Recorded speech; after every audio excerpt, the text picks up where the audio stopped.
Welcome to the second podcast in our Society Hub podcast series.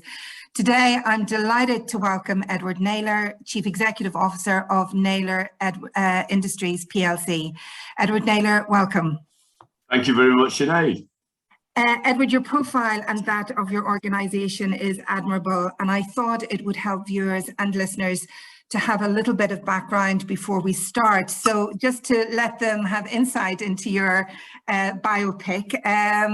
Edward, as CEO of Naylor Industries, your organisation is an award-winning British manufacturer of quality building and construction products and services. With 130 years of heritage, the company prides itself on its commitment to investing in its people, technologies and skills across its 7 sites, 4 of which are in Yorkshire. Edward, as CEO, you have successfully led Naylor Industries over the last 3 decades, including through periods of considerable change, to enable the organisation to become a global exporter as well as a market leader in the sector. So with those credentials and formidable success, Edward, we are delighted that you have taken the time to speak with us on the Society Hub podcast series today. So thank you again for being with us.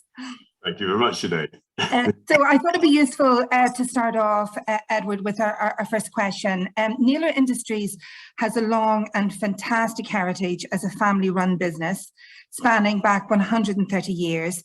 Can you say a little bit about how important that heritage is to you, your employees, and the success of your organisation today, please? Yes, certainly, Sinead. I think we are probably slightly different. Our sector is very much dominated by listed PLCs, and we remain a family business. So we're 4th generation, and it really gives a different tone to the organisation. We try and do things for long term, so our decision making is probably rather different than it would be if we were very concerned about this year's dividend stream or this year's share price. And this allows us to take long-term decisions. So, for example, one of the things that we like doing where we can is buying the land and buildings that we occupy, because that allows different decision-making to the decisions that we take if all our operations were rented. So I think there's a sort of different emphasis as a family business in terms of horizon. I think there's also a different emphasis in terms of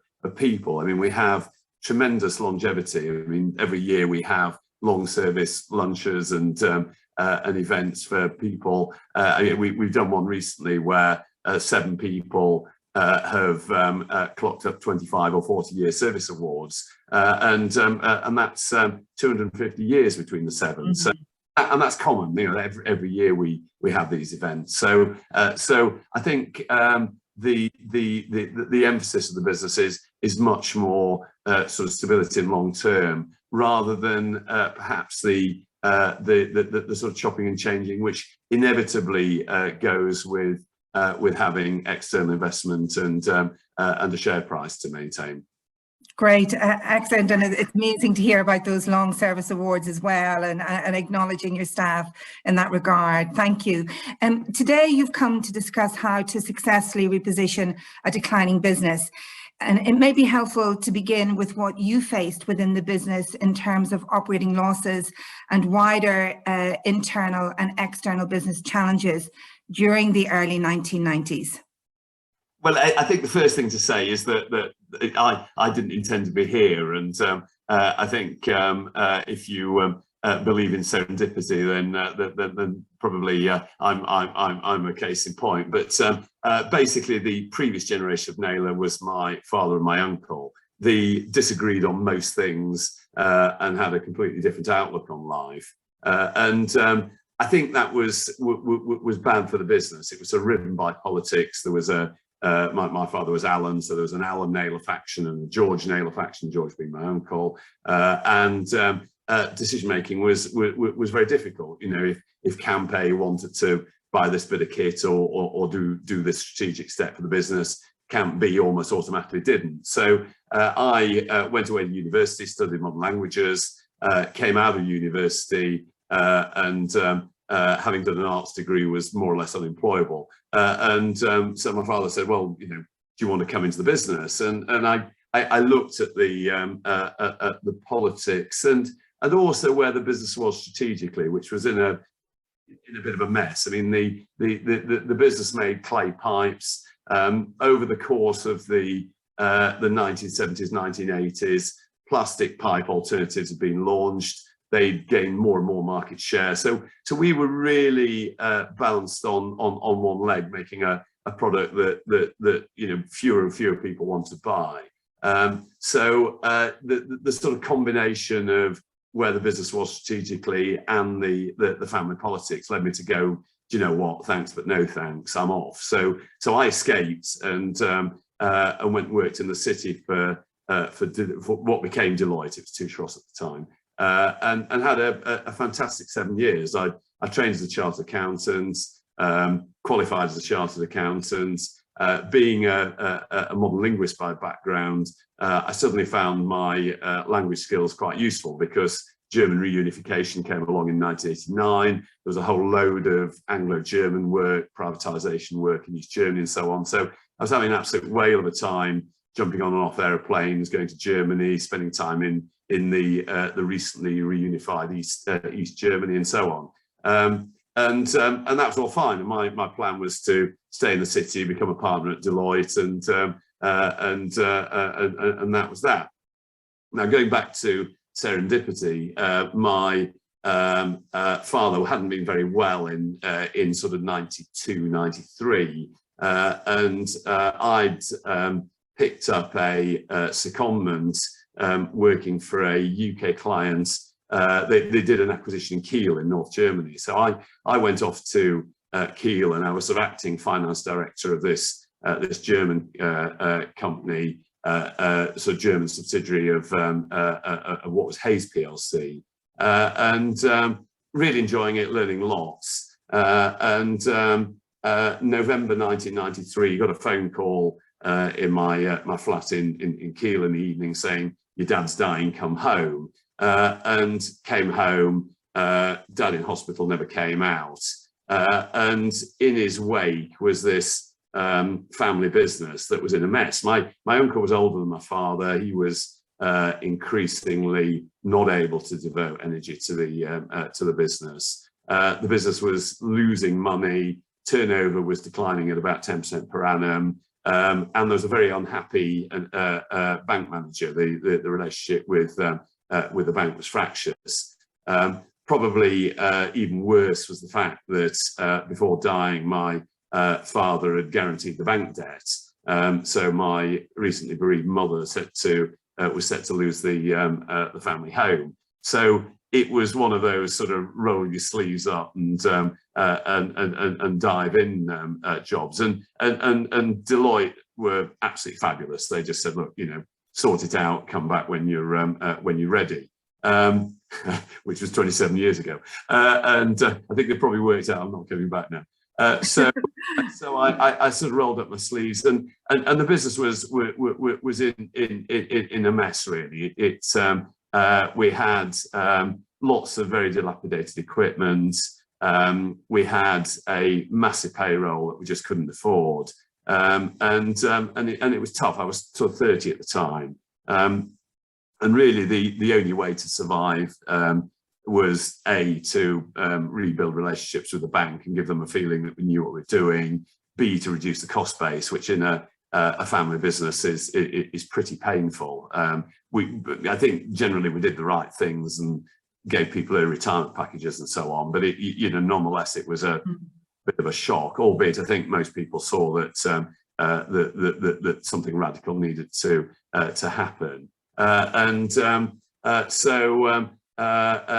think so thirdly, sort out strategy. I mean, it's not a viable strategy for a business just to keep making a product which less and less people want to buy. So that was really the initial involvement in the business, and it was a tough time. I mean, I'd have to say I really wouldn't want to go back to late 93, 1994, 1995, because it was pretty heavy going.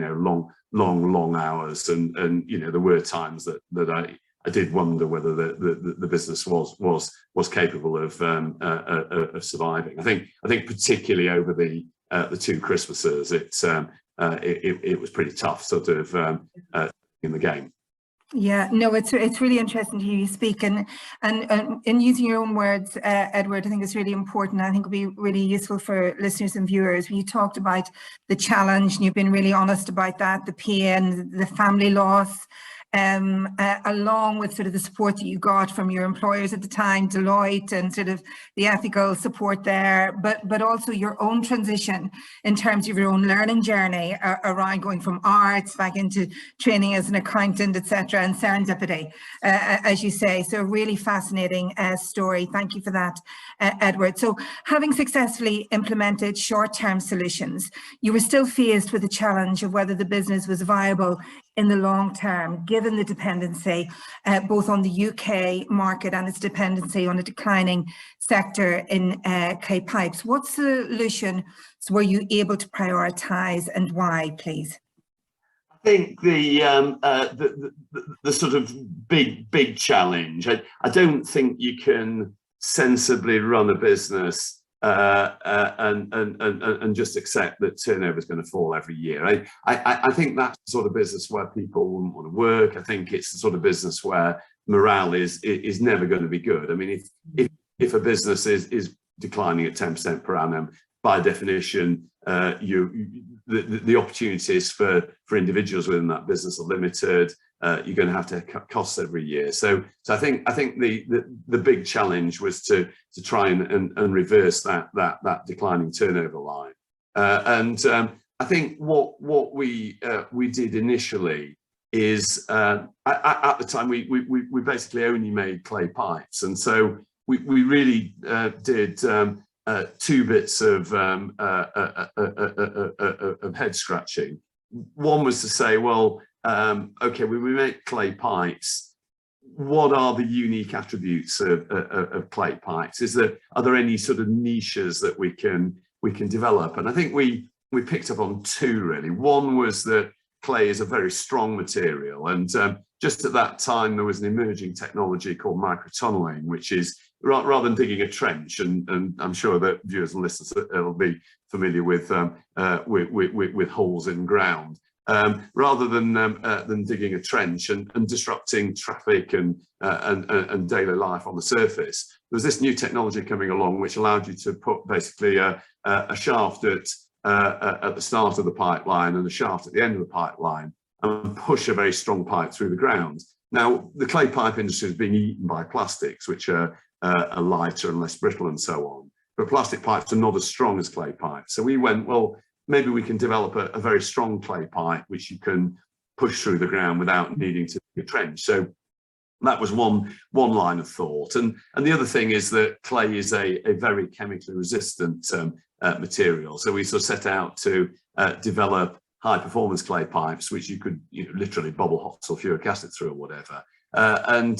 Those didn't replace the volumes that we'd lost. I mean, the 10% loss was in the commodity end of the market, but it did give us some high performance, high price niches to work on. So that was one side of the development. And the other side was to go, well, we've got these kilns and clay pits and raw material processing plants and so on, which are increasingly underutilized. What else can we use them for? And so we started making flower pots. We identified that that there was quite a substantial market in garden centres and so on for flower pots. So we started using the equipment and material that we had to develop a business that we in due course christened the Yorkshire Flower Pot Company, and that really allowed us to take the existing declining business and start to at least stabilise turnover and give us the feeling that decline wasn't inevitable. Now we went on to do other things in due course, but that was certainly the first step towards stabilising the business and giving us a turnover line which wasn't declining. Great, and it's really reassuring to hear how you didn't lose faith in the product despite the growth in popularity of plastics, etc., and finding those niche areas as well. Amazing. During this period of innovation, Edward, across your product and services, was this possible with internal capability only, or did you need to draw upon external specialist input? We certainly, when we got into, I mean, the specialist clay pipe products were within our capabilities. We did get some specialist input from universities. I think Southampton University, for example, did a piece of work for us on a particular part of the jointing process. But when we got onto flower pots, we were conscious, I think, of being a little bit out of our depth. Suddenly you were in a world where the sort of cold facts that you use to sell a clay pipe, a sort of functional product, weren't what was required. I think when you're in the decorative garden sector, it's much more touchy-feely. I think brand is much more important. I think design is much more important. And we really were very lucky. I think at the time, the ceramic industry was a little bit under siege. You know, sort of tableware was coming in from China, very cheap and so on. And the government had committed a chunk of money to the ceramic industry to really help the ceramic industry in the widest sense develop design with a view to being able to compete with cheap imports. So the logic when, you know, if we develop beautiful things, then the fact that stuff is coming in from places like China cheap won't necessarily blow the industry away, because people will pay a premium for a beautifully designed product. So the government put money into the Design Council. They developed what they called a product called Immerse, and they set out to find 10 ceramic businesses to do projects with. Now, most of the 10 were in the sort of tableware bone china sector, but there were 2 or 3 of us that were in the heavy clay sector, and we signed up to this Immerse program, and 3 designers came into our business and really sort of lifted up the bonnet and had a look at what was beneath it. And we hadn't specifically set out to focus exclusively on the flower pot business, but certainly it was something that the designers latched onto, and they said, guys, you know, you can do something with this. You need to reposition it. At the time we were selling our flower pots, it was the Naylor gardenware division of Naylor Drainage Limited, and our literature was very much sort of matter of fact. It was sort of, you know, dimensions and frostproofness and whatever. And they said, well, you know, let's do a bit of a brand audit here. You know, what does sort of Yorkshire evoke? And there's a lot of work done in terms of how we could position the product and brand the product, which is when we rebranded as the Yorkshire Flower Pot Company. We pretty much hid the Naylor name. We certainly hid the Naylor drainage name as part of that. We spent some time and money on designing nice things. We did a piece of work with the university in Stoke to design new products, and I think within about 18 months we turned something that really didn't know what it was doing into something which was a brand, had some lovely products, was marketing the product performance much better. I mean, for example, one of our unique attributes was that our pots were much more frost-proof than imported pots that might be made in warm climates. So we introduced a frost guarantee, and suddenly we had a goer. And so it was one. I think we had the manufacturing nous. We didn't have the branding awareness which the design council helped us reach. So it was a fabulous project, and really a lot of our success we're now Britain's largest manufacturer of flower pots. We manufacture about 250,000 flower pots a year, and a lot of that success is attributable to the fantastic input we got from the design council back in the late 90s. Excellent, and at a time when the gardening sector was growing as well, so that coming together just sounds amazing as well. And really importantly, you're keeping a British product very much in the domain as well, which is amazing. When you look back now, Edward, are there any steps that did not work out that you might have handled differently with hindsight? I think there are, and I think anyone that says sort of everything I touch turns to gold is either very, very lucky or telling a fib. I mean, certainly, yes, there are things that we definitively got wrong. I mean, one of them was in the early days of the Yorkshire Flower Pot Company. We budded up with one of the big sheds. I shan't say which. And that was a disaster. I mean, really, we were making a high quality product in the UK, and the multiple that we were dealing with was really only interested in price, and every discussion about can you do it cheaper, can you undercut the imports, and we persevered with them for a couple of years, but it was really the wrong partner. The numbers were great. I mean, sort of huge volumes, but basically we were tying up our capacity, trying to keep a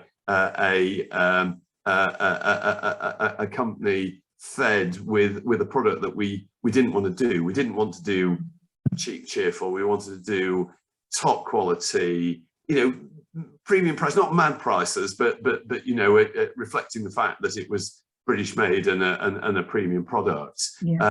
And to keep getting sucked back into, can you do it cheaper? Can you cut corners? Was absolutely wrong for us. So I think of all the things that we got wrong, that was probably the one of not recognising who the target market was. And really since then we've very much refocused on upmarket garden centres with a clientele that appreciates a quality British-made product and is prepared to pay for it.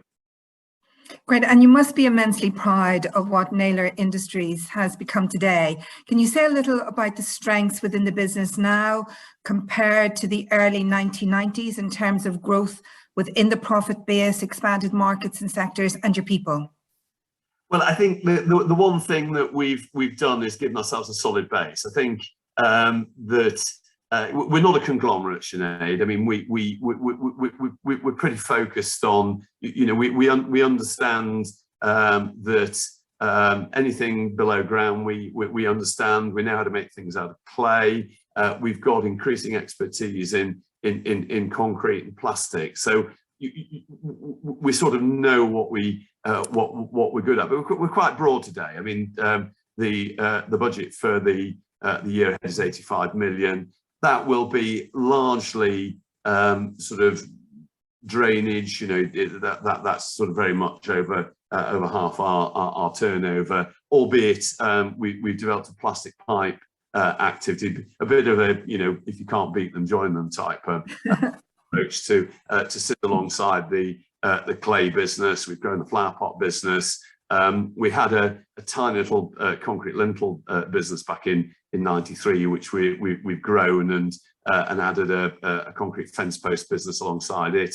And with our increasing expertise on plastic, we also do bespoke extrusions for a whole variety of industries. So, for example, we make the plastic tubes which go inside paint rollers for a major paintbrush company. So we're quite broad now without being unfocused, and that gives us a bit of stability. I think the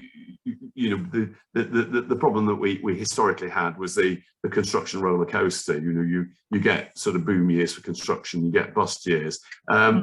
Obviously a bust year for construction is still a bad thing for us, but because we have now got flower pots and paint rollers and various other things, we're no longer I think going to have our head in our hands when construction inevitably hits a downturn. So I think we're proud that we have a sort of depth and solidity that we didn't have before. I think decision making is very direct. I mean, we're not sort of big and bureaucratic. We don't have 1,001 committees that if you want to spend a few quid on a new plant, you've got to write War and Peace and spend the next 6 months trying to convince a variety of people to commit. So I think our decision making is good, but I think most of all it's people. I mean, we have it gets increasingly challenging. I think when I first arrived at Naylor, I knew everybody by name.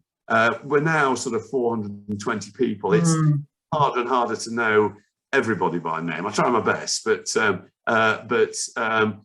that's challenging. But you still try and keep that that sort of feel that people matter in our business. And if one of the things which is a bit off the scale, but if one of our employees has a baby, we have these little Naylor baby grows with a Naylor logo on.